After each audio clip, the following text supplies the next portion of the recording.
Good evening, viewers. Once again, we are back to the show Amazing People. And today is the weekend, Friday. And viewers, we are talking to two Kannadigas whom we call as Talent Hunt. They are experts in their own field. And welcome to the show again. Before we start the show, let's walk through the story of News Karnataka for the last 7 years.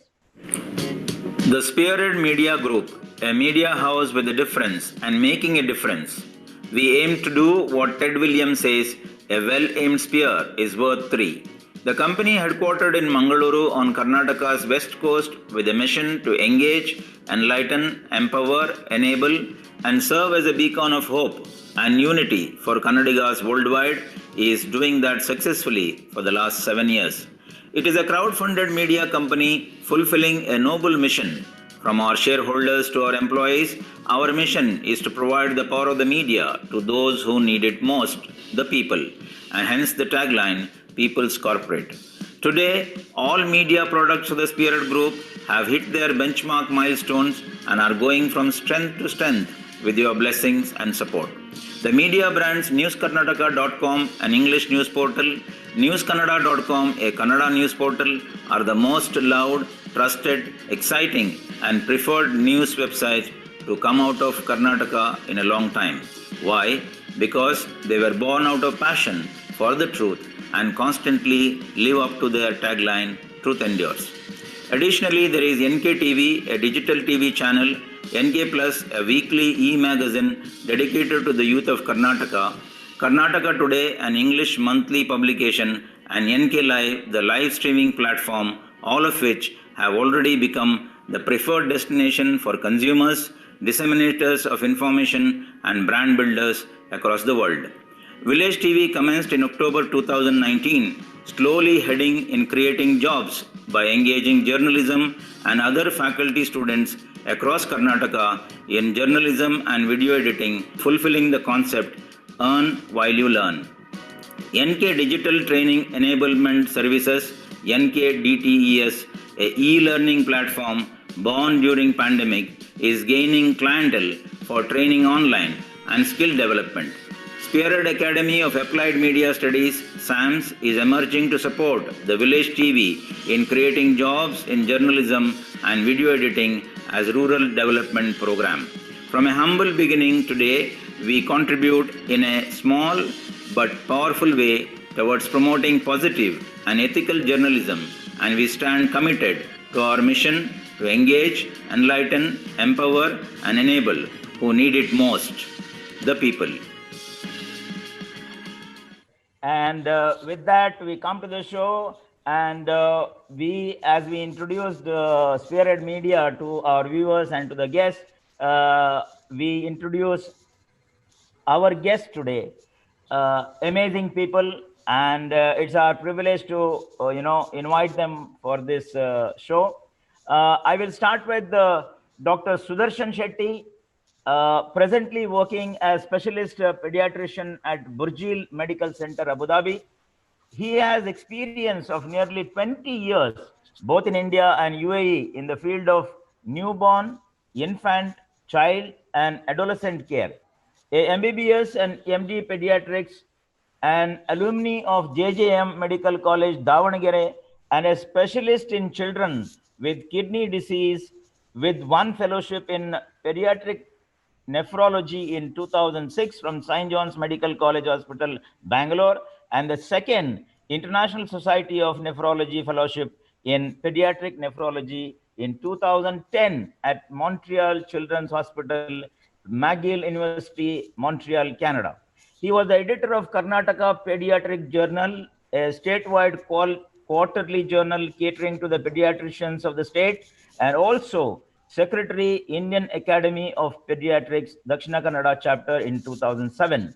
Director of Sri Yantram Developers Limited, a startup with a focus on local job creation, along with his wife, Dr. Shobha Shetty, and Vibhuti Estates under Sri Yantram Developers in Padangadi, initiating a forestation program with philanthropic activities in memory of his late father, Sri Sankappa Shetty, an annual school scholarship program to support financially deserving students of the local government schools to pursue higher studies with a vision to start awareness program in local schools regarding nutrition, counseling of teenagers, and career counseling for the children. Let's welcome Dr. Sudarshan Shetty K to the show. Thank you, Mr. Valerian. Kudlada maatharilagila enna solnalu. Thank you so much. Yes. So let me take this privilege to introduce another guest of the show, Mr. Naveen Frank. Mr. Naveen Frank, presently working as an assistant manager travel at Crescent Petroleum Company based in Sharjah, UAE. He has over 25 years of experience in travel industry. He is a Bachelor of Arts in Journalism and English Literature from the Maharaja College, Mysore, a freelance journalist contributing to Gulf News and other local blogs. He is a charter president of the newly formed Crescent Toastmaster Corporate Club in Sharjah and was also the charter member of the previous corporate SNTTA Toastmasters Club. He is a talented master of ceremony and has compared various social events, and he is a good orator. So ladies and gentlemen, let us now welcome Naveen Frank. Thank you very much, Rajesh. And Tamalarige Nanna Namaskaralu.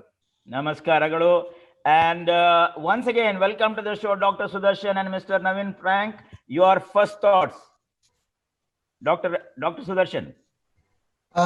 Good evening, one and all. And I thank News Karnataka for giving me this opportunity to share my thoughts, and especially Mr. Valerian and Rajesh for making this possible. And it's a fantastic initiative. When the world is tired of negative news, you are sharing positive stories with our younger generation. It's a fantastic initiative. I hope you continue this program for many more episodes. Yeah. Thank you, Dr. Naveen. Your first thoughts. You know, there can be goodness from out of bad things. COVID-19 has helped us not only in innovating things, but not to be afraid of standing in or sitting in front of your laptop cameras and still not being nervous. So I'm perfectly comfortable because we have been having such meetings now continuously for the last 4 months. Yeah. All right. Welcome to the show. Thank you for your first thoughts. And my first question comes to you, Dr. Sudarshan. Share your memories from your early days as a student until you graduated as an MBBS and specialized as MD Pediatrics. Yes, I mean, I think behind every successful man, they say there is a woman. I think I was blessed to have very strong-willed women behind my story. And to come to the inspirations, my mother, who was a banker herself, was a very hardworking student as a child, and she always dreamt that she wanted to be a doctor herself. And she always pushed me and inspired me to take up this as a career. And of course, my dad also was a very self-made man. He studied his school with a piece of slate, and he couldn't afford the education, higher education. But in spite of that, I think I have to thank my parents for what I am here right now. It's all because of their dreams and their struggle. Yeah. And of course, my sister was my huge motivator. She would always wake me up from my daydreaming slumber. And in the college, of course, my best friend and presently my wife, she was my motivator. She was a very hardworking student. She would always encourage me to study harder and focus. And I always call her the wind behind under my wings. And of course, in the medical school, You have some amazing teachers. I remember. I have to remember and mainly specify Professor M.L. Kulkarni. I mean, he was a pediatrician, and he was a genius. But see, a teacher is not only teaching the subject; he should inspire the student to think out of the box and to analyze data and to apply it in the real world. And he was able to do that. And I think even now I follow his path in whether it is in teaching or in practicing pediatrics, even today. And of course, my in-laws, I have to thank. When I was pursuing my super specialization, they were pitching in to take care of. We were young parents then. They were there to support us, whether morally and even now as financially. And my mother-in-law, again, cancer warrior herself, she has definitely helped me to focus on what things matter. And not get scared of these small things in life and look at the bigger picture. Of course, I have to say that my dad has a huge role in me starting my practice in Mangalore. I started in a very small area. Padil is a very small village, and he always insisted that we should try to help the local population rather than practice in middle of Mangalore, which was making more business sense. But now, 2 years ago, he passed away. But now when I look back, I think it makes more sense to me, and I'm more happier as a person serving the locality. And now the clinic, which I started as a small, in a very small place, has now grown into a super specialty daycare center with many specialists visiting there. We have lab facilities, ultrasound, X-ray, etc. And of course, every time you talk about others, whereas your own patients, like your small children, when they go happy and smiling, it inspires you to do more. Great. So Yeah, I sure, think sure, a doctor's journey is a very... One thing is always there. When you see the smile on the face of the patient, that is the greatest happiness you get, I believe. Absolutely. Yes. Absolutely. Yeah. So And that's one thing I think we it's a should long remember, journey for a doctor, but hard one. And if you are patient enough, it's a great career. Yeah. That's very nice. That's the thing. Like when you see a smile on the patient, that would make really charming you up. Right. Yes. Well, anyway, that was a good thing from Dr. Sudarshan. Well, this question is for Naveen. Graduate in journalism and English literature and working with travel industry with an experience of 25 years. Amazing. What is the connection of journalism, English literature, and travel? Yeah, he has put a googly for you now. Naveen. This is a question that nobody has asked me for the last 30 years. Okay. So that's the reason we are asking you now. Decide for yourself, Rajesh. At the outset, it looks like three different directions, totally off tangented. But for me, the three have correlated well in my life. Great. English literature forced me to be a voracious reader and inspired me to write very early in life, while I was still in college, an undergraduate. That took me to journalism. And journalism means being creative, innovative, quick, and accurate. While I was still in college, I was being paid by major newspapers in India and magazines for my print contributions. And all these are prerequisite traits of being a good and accurate travel agent. English literature and journalism expanded my horizons of mind and soul, while the travel trade expanded my geographical boundaries. I had the privilege of visiting over 18 countries, some of them repeatedly, and 90% of that travel was for business purposes or pilgrimage or tourism purposes, where we took groups into different countries. So yes, Rajesh, they're all interconnected. and well woven in my life. Okay, great.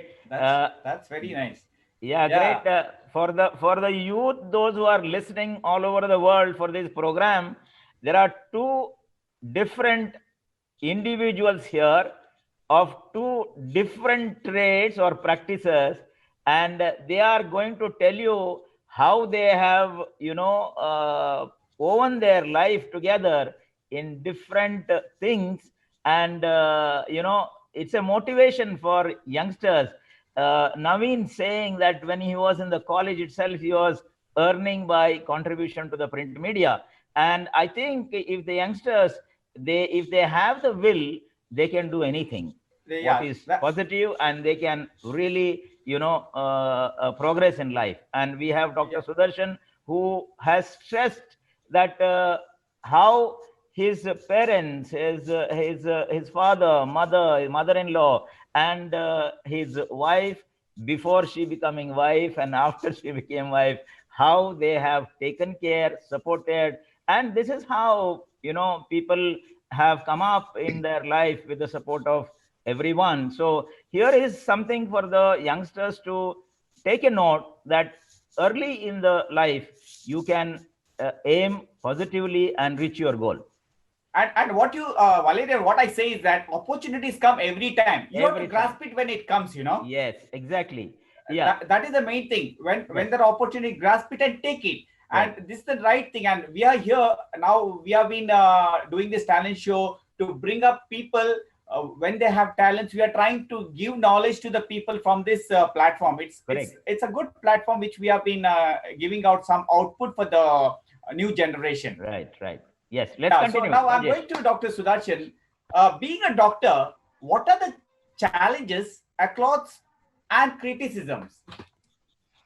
Very nice question. I think, to become a doctor, it's like I'm talking about 15 years of studies. I mean, when you are 18 years, you enter after your 12th grade. It takes about 15 years to be a specialist. And by the time he comes out, he's almost having a family, or he has just started a family. So he's already under pressure to start right away, and many of them, I have seen many of my classmates, they take huge loans to complete their studies, whether to buy books or hostel or the payment of fees and things like that. So there is a lot of pressure on them financially when they complete the course. And one of my childhood friend, when I was practicing in Padil, he once jovially asked me, Sudarshan, it is so easy for you. All you need to do is just scribble and you get the money. And I have to work so much in the field.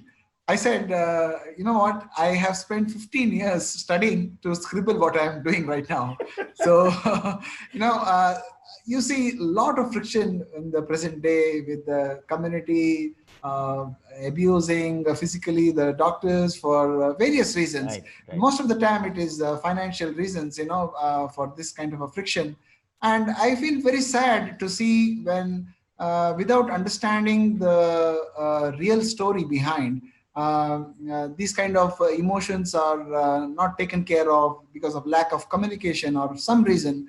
And it will inadvertently affect the community, because when the doctor is not ready to take risks, again, it is the community that is getting affected.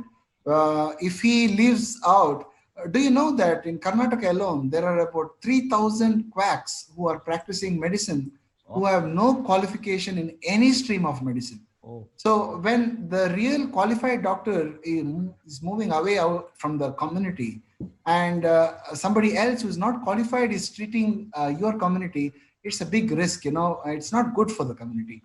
And of course, nowadays we have to deal with these WhatsApp warriors who just listen to some forwards, and they come, and in fact, I have this, we call them Google doctors, They see Google and tell us, I have seen the Google, you just give me this prescription, doctor. They know what is the medicine to be given. So it's sad sometimes, we spend so much time educating these people, Medicine is not just about writing a tablet or a syrup. It's about the holistic approach, about trying to find the root cause of why this problem is there in the first place. And educating and communication, I think, is the most important. And that's the biggest challenge any doctor now feels at present. Of course, there are multiple challenges we can try. There are when some of the patients go back home, and I had a patient who once gave me a bottle of pickle. He said, "Doctor, I am so happy. I want to thank you because he made the pickle at home." I think this is the best gift I remember. It's a heartfelt thank you, from a very poor fellow who came back from his village with his own bottle of gift. Right. See, I have supported many patients who are not able to afford medicine. I have supported them financially to buy their own medicines. But these small gestures, it carries a lot of weight. And I really thank all these people. I believe that's the reason you feel the greatest happiness when giving like that, Yes, absolutely. Absolutely. All right. Let's move on. Let's take a small break now. And viewers, don't go away anywhere. We are talking interestingly with Dr. Sudarshan and Naveen Frank. Let's come back in 30 seconds. We'll take a break now. नीज मोग किरल्या मका मोग फकत सोपण जावन उरलो मोग सोन वेशी दुख मुझे दुसऱ्यांक मात्र कळटा I love you, Sunny. I love you.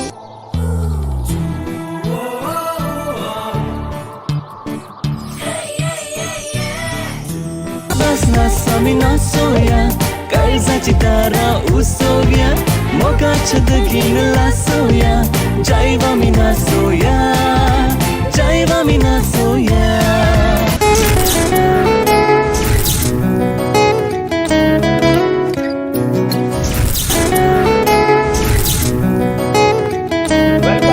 And my next question comes to Naveen.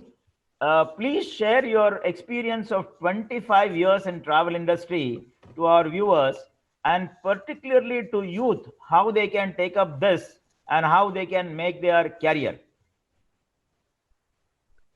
Naveen? First of all, Dr. Sudarshan, if after the show, if you can just share with me the WhatsApp number of the patient who gave you the pickle bottle. I can help you with his next travel, and probably I may get Vanji Guppy Kudla Dokka. Okay. And Valerian, 25 years is almost half my age here on planet Earth. Right. And I have seen it all.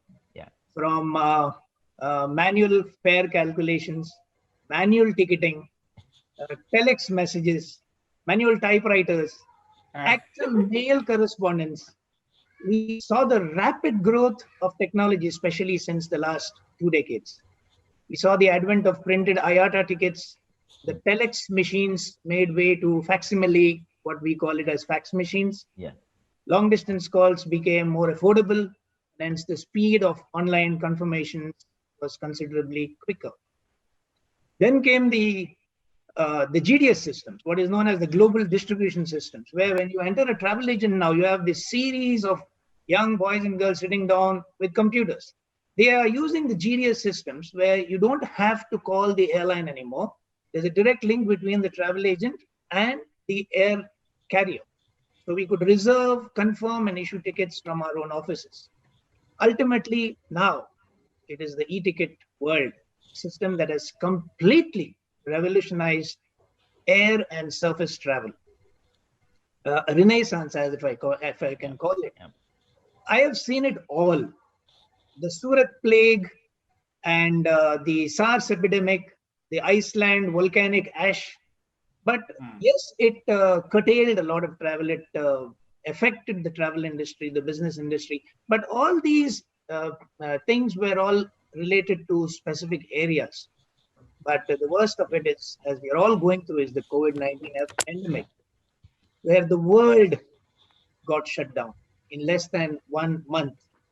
That was the greatest challenge for us as travel agents and people of travel trade, to take somebody from point A and take him or her to point B. Much better now, but problems still persist. Let us all hope that this will also soon pass, like all other earlier bad events. Yeah. The proudest moment I can say in my life was taking a pilgrimage tour from Mangalore. And we got to have a papal audience with Pope John Paul II, who is now Saint John Paul. I physically touched this person, a saint, and got his blessings. So, I could not have asked for anything better in life. Now, to the millennials out there, my advice is, you youngsters, do not look over the wall of your neighbor and decide that you too want to be like him or her. Follow your passion. Journalism is nothing but passion. Travel trade is nothing but passion. Teaching is nothing but passion. Once you identify this passion, then work with people in the same field who can inspire you and mentor you. How do you succeed? You see, doctor just said 15 years of hard work, literary honesty, especially when it comes to journalism and travel trade. Integrity, and these are the basic essentials of a successful career. If your boss entrusts you with more responsibilities, don't get disheartened. Think about it, guys. He or she is confident of your capabilities. That trust your judgment.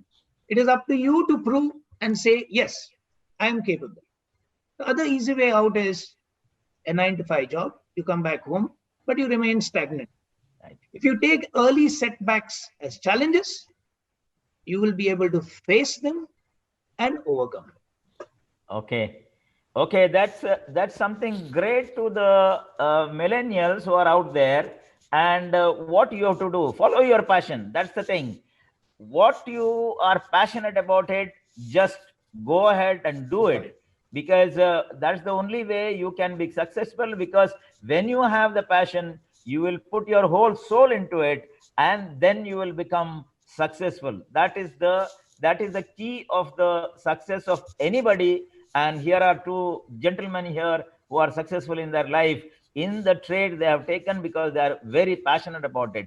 I recall my student days, when you talked to Naveen, I had to literally, when I had to give my CA exams, I had to literally watch the wall, nothing but else, for 4 months, and only wall. I mean, reading, keeping the book, and look at the wall. And people were asking, where is this guy?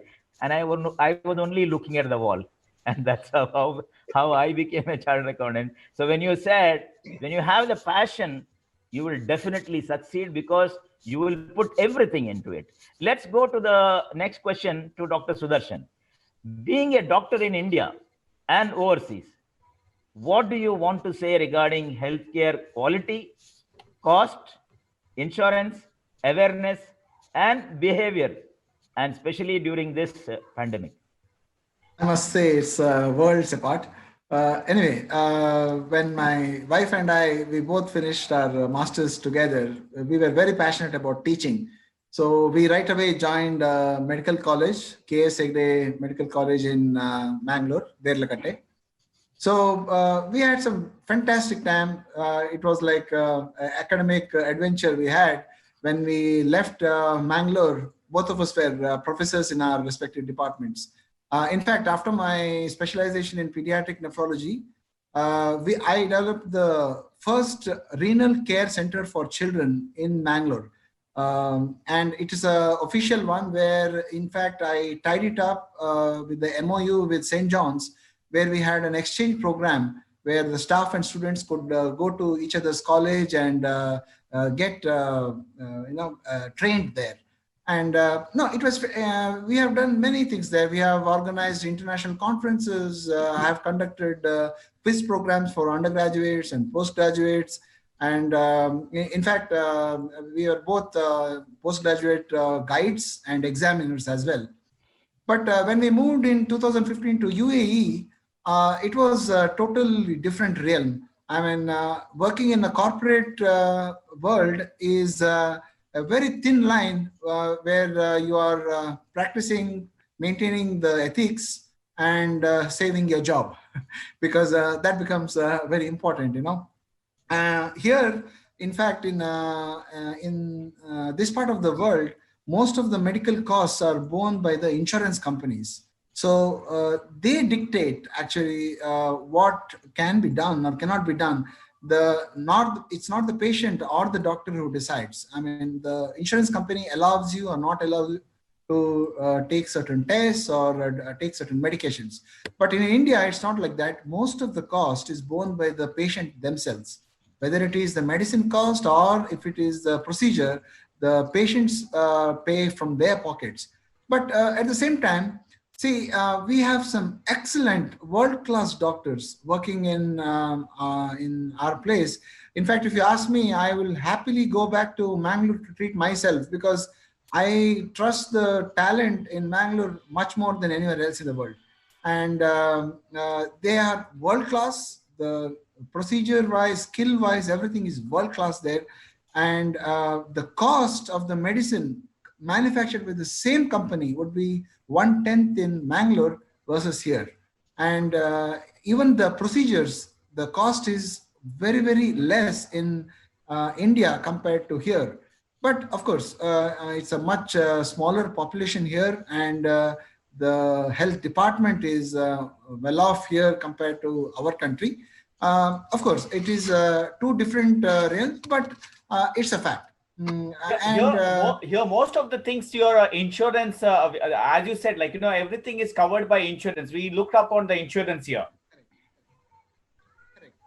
And especially during the pandemic, it became more obvious, you know, when certain things here, I mean, our country has, in UAE, has done a commendable job. The testing has been so widely done, and they have taken good care of people affected because they could afford it. And they had the place for that, and they had the infrastructure for that. Whereas if you see in India, we took a very different approach. We brought lockdown. If you see the number of deaths per million, it is way, way low compared to the rest of the world. So I think Indians did a fantastic job. I think it is not just the policies, but the community also has to take responsibility in this pandemic, where they have to maintain social distancing, wear masks, cover their nose and mouth when they're wearing the mask, and hand hygiene, and make sure it is not just the blame game of the government's responsibility alone. We also have to follow the rules. Only then I think we can get a better control over this pandemic. Yeah. So prevention is better than cure, we say. Absolutely. Absolutely. Yeah. But continuing with you only, do you still believe that there is a brain drain from India in medical services industry and other fields? If yes, what is the reason? And if no, why? See, I think this brain drain, I think that society must ask this question to themselves. You know, why is the doctor leaving this country and going somewhere else? Why are we not able to retain talented people in our own community? See, to start, I can give you my own example. See, if I was practicing in Padil, I was charging INR 100 rupees per patient, whereas here my one consultation is 6,000 INR. Whereas, the remuneration, if you see in India versus here, it is almost 6 to 10 times more. Right. So we are, the doctor community would want to give a good quality of life to their own families too. Yes. And when they are forced to work in the peripheries, are we giving the children a better school or a better infrastructure or a better quality of life? Or are we just forcing them and saying, why can't you just work in the village? So this is not happening in the rest of the world. In say, for example, in New Zealand, when you are going, you are working in the periphery, but the doctor still enjoys a good quality of life there. And it's not like that in India. Maybe that is one reason I feel where most of the crowding is happening in the cities, all the doctors want to practice in the city center and they don't want to go to the peripheries. Of course, in UAE, you are having the better quality of life also. When you see your children are going to better schools and you can do much better justice to overall family life. Here you are working only 8 hours a day. Whereas in India, on average, a Mangalorean doctor is working about 18 to 20 hours. Can you believe that? He's earning, if you cut all the taxes, he's earning about maybe 1.5 to 2 lakhs per month. After putting 18 hours, no family time, he's seeing his child maybe once in a month. Whereas here, I'm spending so much quality time with my children. I'm going to the beach with them, in spite of earning well. Great. So I think this is one factor I feel we can make a change by if the government brings in some policy changes and the community as such respects the doctor and gives him some space. I think we can do less of the brain drain. Good, wonderful. Let's take a break now, and we'll come back in just 30 seconds. Qualified Machinery Services LLC is the leading construction equipment rental company established in the UAE.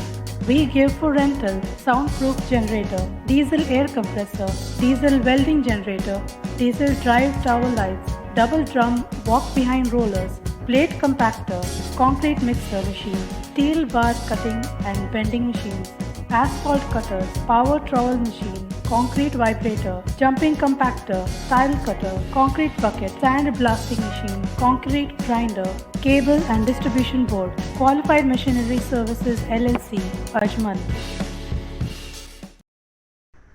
Welcome back. And my next question comes to Naveen. You are a freelance journalist too.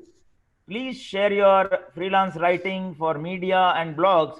And do they recognize by a fee, or is it a free service? You already answered that. When you are a student, you are getting paid. I'm sure you are getting paid now. So share your experience as a freelance journalist. Valerian, first of all, let me tell you the less known facts of my life. Okay. I was a high school teacher to begin with. Wow. Then journalism as a career, and finally travel trade. So one might ask, why did a school teacher give up teaching and get into active journalism and finally sat down to writing airline tickets? I did not have a BA degree those days, 35 years ago. And so I could not be a government approved teacher. Management candidates, as you know, are not funded well and hence salaries are low. Okay, as long as you are single, but if you eventually want to get married and start a family, then one has to think big. So journalism, on the other hand, also was not the same journalism that we have today. It was extremely limited to a few 24-page newspapers, highly controlled by the government, both in India and elsewhere. And there was just 1 or 2 television stations in India. So I had to think of something better. Now, in journalism, I want to tell you the proudest moment in that short journalism career of mine, when, if you recall, the then Prime Minister of India, Narasimha Rao, had come to Bajpayee Airport. And I was a junior cub reporter working for a newspaper. He was there to inaugurate the Udupi railway station. I was with a number of many senior journalists. I was a nobody. But my direct question to the Prime Minister on his comments on Arjun Singh showing dissent to the party, he said, we have already formed a disciplinary action committee. And by that same evening, Arjun Singh was debarred from the Congress party. Now, imagine my pride, me, a young cub reporter, totally inexperienced, speaking to the Prime Minister of India. And that question carried over all over India, both in the print media and the limited television stations. So that was the proudest moment I have had in that short journalism career. Now, travel industry 30 years ago was thriving all over the world, especially in the Gulf. I was inspired by my brother-in-law, who was also in the airline industry. And so I did the course in travel and tourism, and this is where it clicked. So journalism still remained and remains in my blood. I do not write for a living anymore. but I do keep my passion alive. I do contribute often to newspapers and blogs. If you recall, you might have all seen me in daijidubai.com, which eventually changed to Daiji World. Yeah. They did not have established offices those days in initial times. So editing, reporting, writing had to be done from home late at midnight to beat the deadlines. Since English was my strong point, I got an opportunity to be part of them and their growth. Yeah.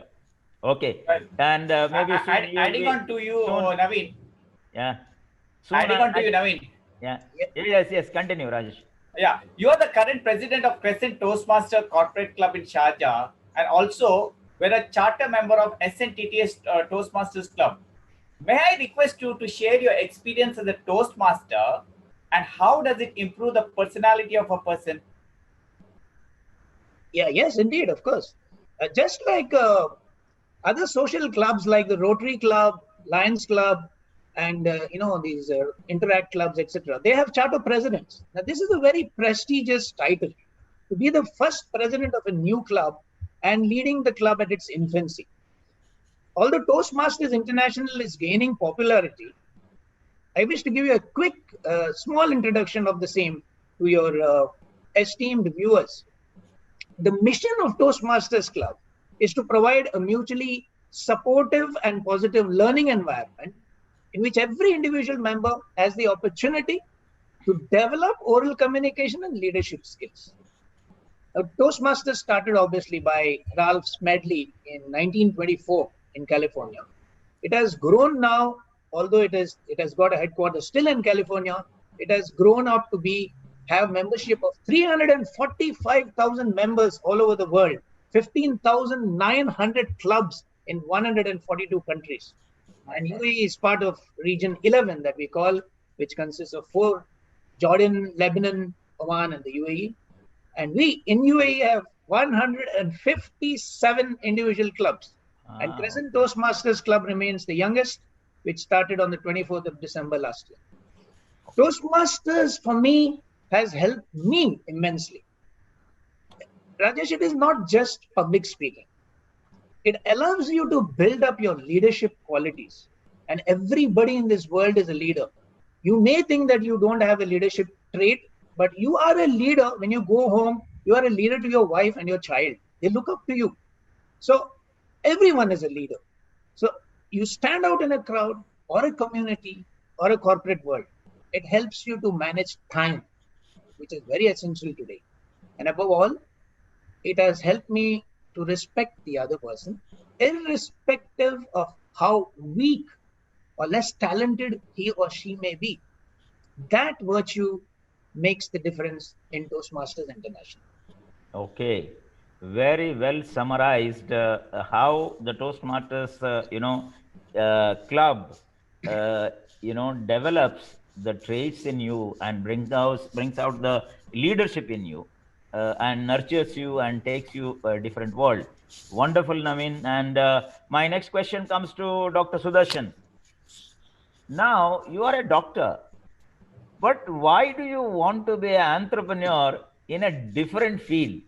And what is your vision and progress of your company Sri Yantram Developers Limited and its offshoot, Vibhuti Estates?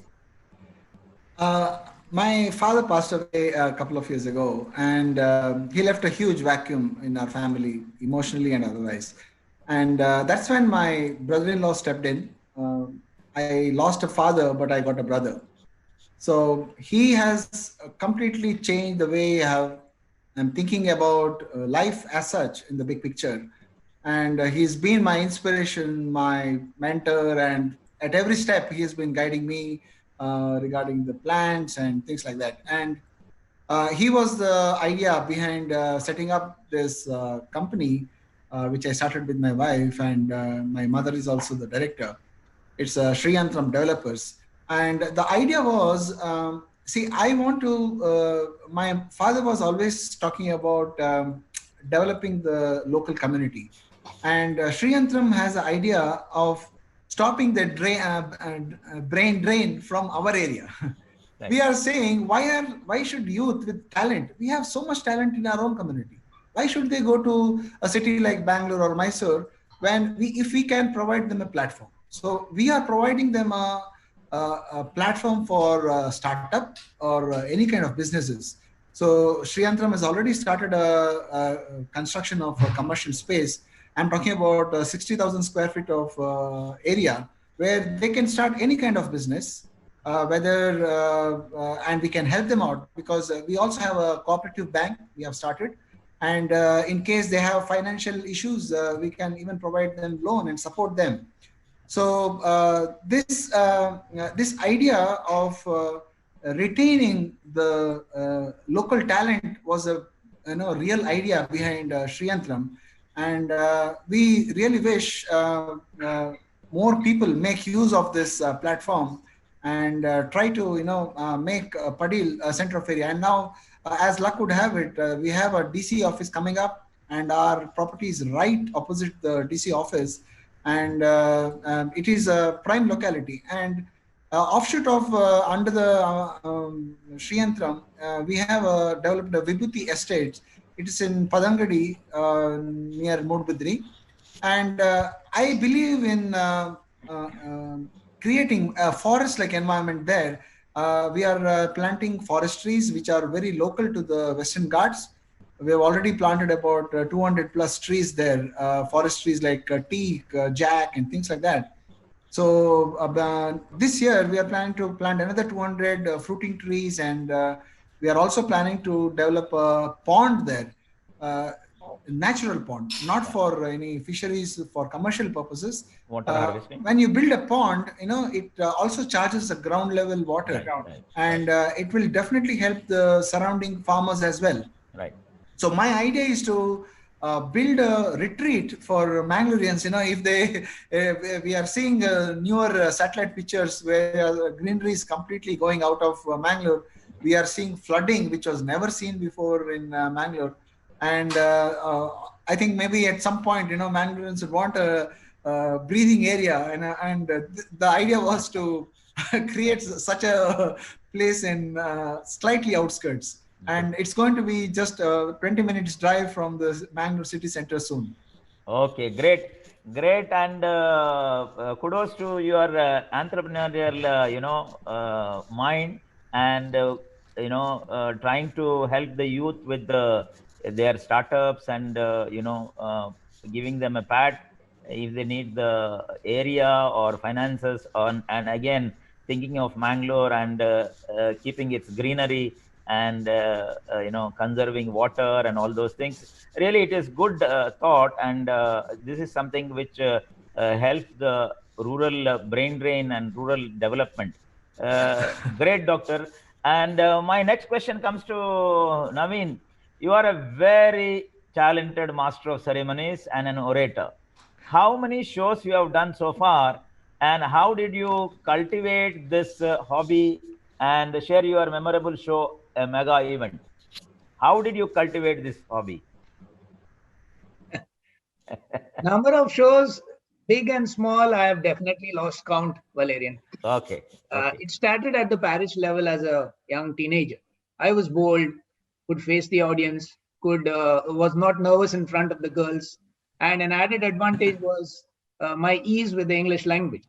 The rest were good in Konkani and Kannada, but not many were very comfortable with English.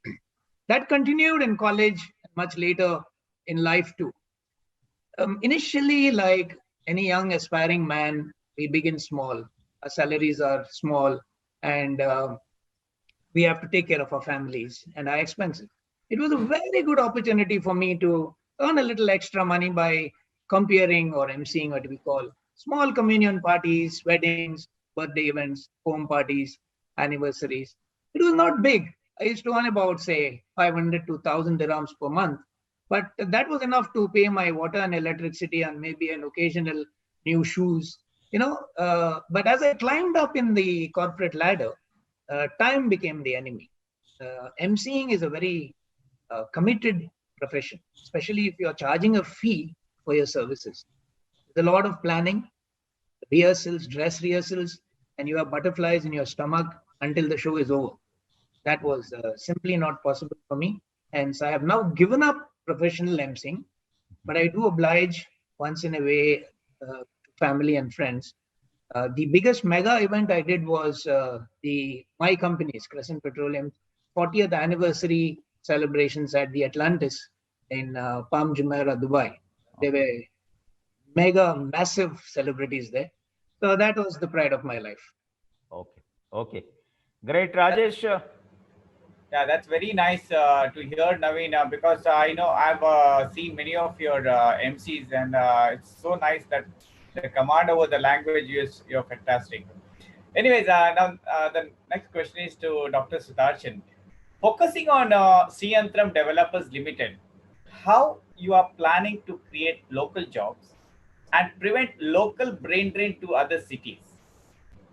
We are starting with the business idea where we might rent out the business, because it's a very large commercial space and very in proximity to the railway station, the DC office, and connected with the two major highways on both sides of the property. So you can think of any kind of industry thriving there, whether it is hospitality industry, hotels, or any kind of businesses a person is talented in can definitely start a business there. And we are also thinking of MOU business model where a person can have a sharing with us, and we can help them out in starting up if they are having the initial capital investment issues.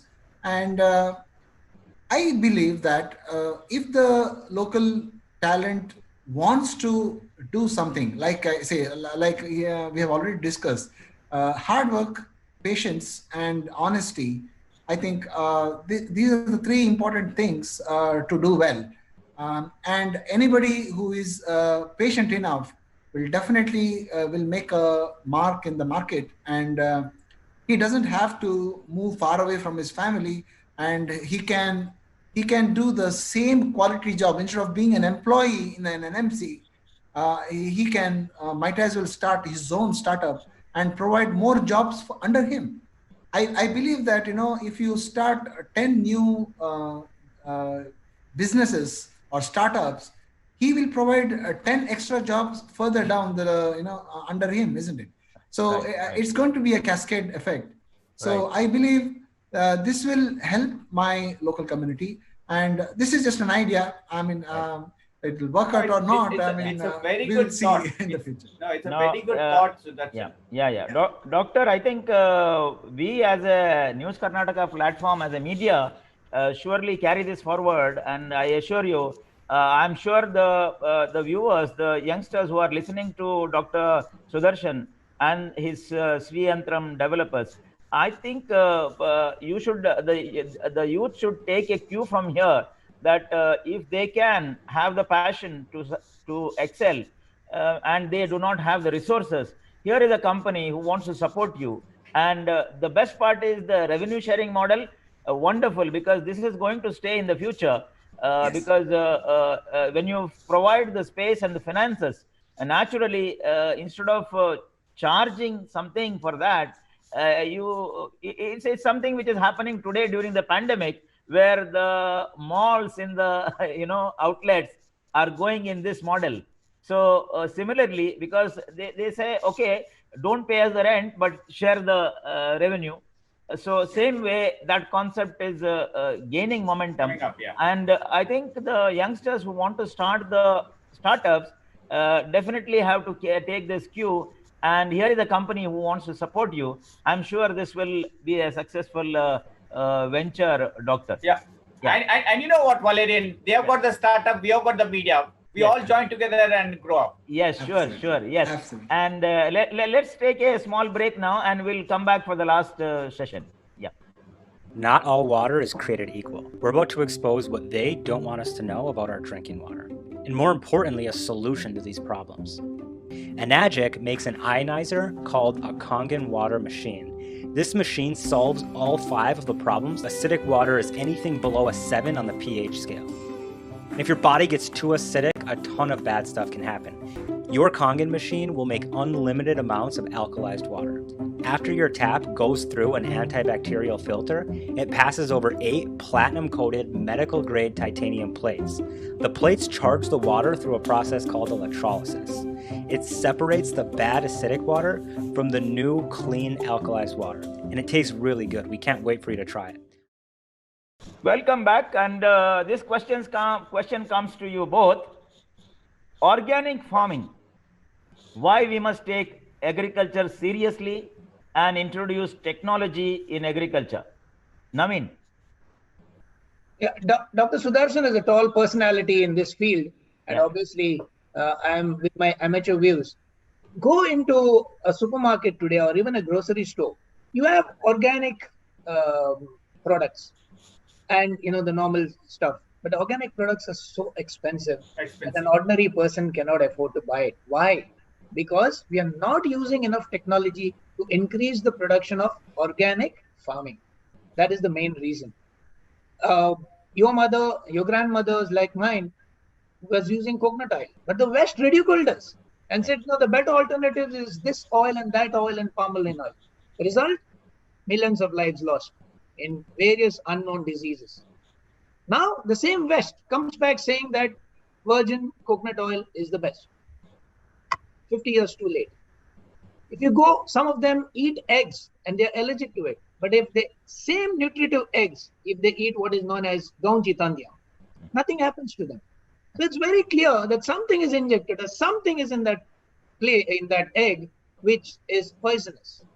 Sometimes the body rejects and you don't eat. But for you and me, we keep on eating this. And I am sure Dr. Sudarshan will definitely be able to throw more light on this. Yes. Okay, Dr. Sudarshan.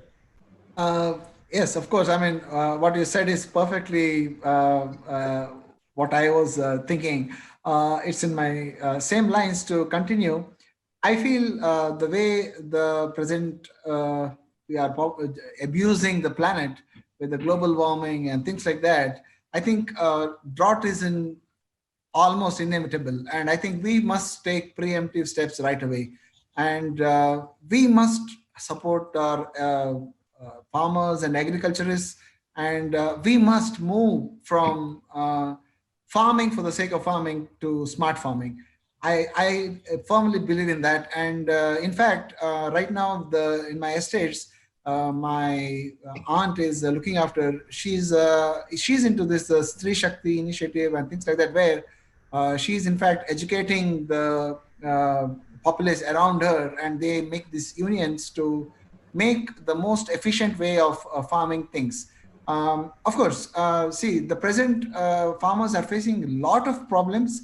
The most important, I believe, is one is storage. See, once the farmer produces fresh produce, till it reaches the end user, we don't have a good storage facility. That's why I think this farmers market concept is a very great initiative. I think we can do that. Yeah, that is one of the things in Sri Antram I want to do, where if locally, if you have a terrace gardening or something like that, I want people to start farming locally and make it available locally. Whereas we don't need to store it in a storage space. Secondly, I think we don't have to really depend on these cash crops or plantation crops. Even food crops and horticultural crops can be profitable when it is done in the right way. And government can definitely take some initiatives and help the farmers do that, so that they are getting the basic remuneration for their hard work.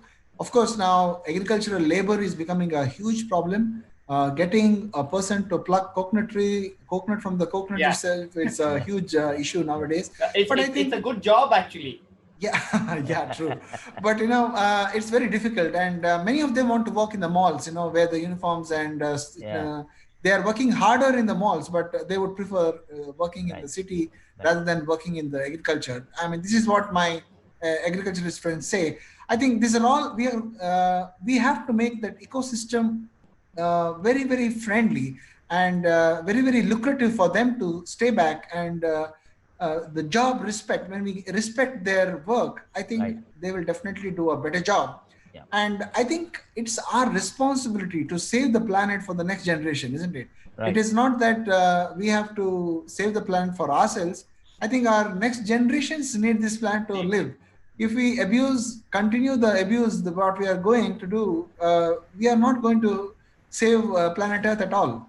Right. And like my friend said, there is a niche market for the organic farming, and not all of them are really organic.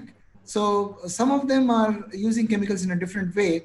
But I think if all the farmers use the wisdom of our ancestors when they were using techniques which prevented these crops being destroyed and allowed natural farming, I think we can definitely practice organic farming. I believe that organic farming has a role, and we can apply it into our Indian subcontinent too, and make a good earning out of it. I'm not saying that there are, of course, financial issues with the farmers, but not always it is because of, you see so much news about farmers committing suicide, but it's not always the fault of the policy. Many a times I have, as a doctor, I've seen farmers throwing away money on gambling and things like that, and then they end up taking loans from the loan sharks and getting into the debt trap. So I think we have to take, I think the media like yours should take a balanced view and train and give the information to the farmers about the modern farming techniques. I think so. We have to educate the farmers who are there, at least get that awareness to them, and Exactly. that's the main thing. And that is what we have been doing it through our village TV. Yes. We are trying to educate through this channel. Yeah, absolutely. I think we have come to the end of the show. I call Rajesh for the last question to be. Yeah, I think so. The way how things are going, Dr. Sudarshan, this organic farming will be a future. What do you say about it? Absolutely. I think that is the way to go, because world has now realized using, like you said, now the West is telling us turmeric is good. They are telling us coconut oil is good. Where all the while our ancestors were using that. So again, they were the ones who introduced DDT, and now they have stopped. Whereas in India, we are still using DDT. So I think the times of the chemicals are definitely gone. People will realize that in some way it is affecting our health, and we will get into organic farming when you're using less pesticide, less hormones. Basically, we are going to be less greedy and go into natural farming. Okay. And we should use technology in the farming. Absolutely. Absolutely. Yes. Yeah. What about you, Naveen? What are your views on organic farming and the technology in the farming? Like I just now said, Rajesh, it will be very expensive as long as the technology is not used. Because if you have a small garden and you have only 2 kilos of tomatoes, how much can you sell it? So it becomes very expensive. So at the same time, you have a tractor and you've got 20 acres and you make 2 tons of organic tomatoes. That's a big difference. You see, and it becomes cheaper, and an ordinary person like probably you and me or the third world nations will all be able to gain access to organic farming, which is more healthy. Right. And you have less of disease in the world. It will happen. It will happen. Maybe the cost was high, but it will definitely happen. No, in the West, there is always this concept of farmers market, where the local produce is available for the local community. Local community, yes. Yeah, correct. I think what you said, like 2 kilos of tomato if somebody is producing, and he's selling it in a actually remember in the villages, every Saturdays or every Wednesdays you have that pete. Yes, I remember in my area every Saturday. Sunday. It was called Sudarshan Sunday. Yeah. Yes, correct. Shanti. Yes. Okay. Now to end the show, Dr. Sudarshan and Naveen Frank, you have seen the initiatives. You have seen the video of Spearhead Media. You have gone through our websites and other information. to end the show, what is your call to the viewers to support News Karnataka and why? What I observed and liked about your channel was your resolve and to encourage positive news. See, you're sharing stories of successes. I think world is tired of negative news, yelling and abuse, and hearing triumphs, achievements, positive ideas. I think that's the way to go. And you people are doing an excellent job and bringing young talent, young minds into the folds of media. Excellent initiative. And of course, Mr. Rajesh has already made a good name with helping Mangaloreans get back to their country in the COVID scenario. And he's a well-known name now. And I hope and pray that, he gets the strength and God bless him for this initiative. And I hope your news channel does this positive group and encourage more and more people to do the same. With this, I really thank all of you for giving me this opportunity to share my thoughts. And I hope the message goes to the crowd, that positive can be good. Thank you. And Naveen, to end the show, what is your, to the viewers, what's your call to support News Karnataka and why? To be brutally honest, Valerian, until 2 weeks ago, I was totally unaware of News Karnataka. Okay. Okay. So, and thanks to Rajesh, who initiated this, and then I finally got a chance to be part of it. We saw this small video clip that you broadcast at the beginning of the show. I must admit, it's very, very impressive. And what I have heard is News Karnataka is not going based on TRP ratings. They don't care what other people feel. They want to touch the lives of people. It's so beautiful and humane to know that you are reaching out to villages, giving the opportunity to youngsters to be a journalist, to cover the village, to have News Karnataka as their portal to the rest of the world. Now, this is amazing in a world where everybody thinks of profit and being popular. Now, I tell to those youngsters and all those people, the viewers of News Karnataka, use your time to watch something nice, not WhatsApp forwards, fake news, things that make you miserable thinking about it. Support News Karnataka. Support their promising causes, their noble causes. It is worth your time and it is worth your investment. When I say investment, they don't need millions. Your little small donations will make a difference. I can assure you that you will live and sleep in peace, that you have done something good to a cause. Yes.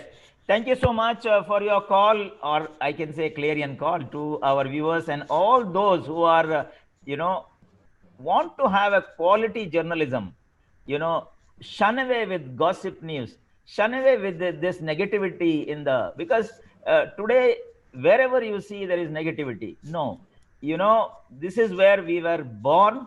I mean, for News Karnataka was born.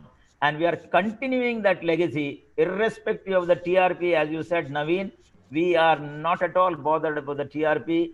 That will come one day, I'm sure. And every media will have a time to have the TRP, and that will come by the people like you and the people, those who are watching. And thank you so much for accepting our invitation and coming to the show, spending 1 hour with our viewers and giving your experience and expertise in the fields that you are known and motivating our young minds. Thank you once again, and wish you all the best in your, whatever that you are doing. And let's come back maybe when the time permits after some time. Thank you, and thank you, viewers. Thank you. Good luck. Have a nice evening and God bless. Thank you. Thank you. Thank you. Thank you.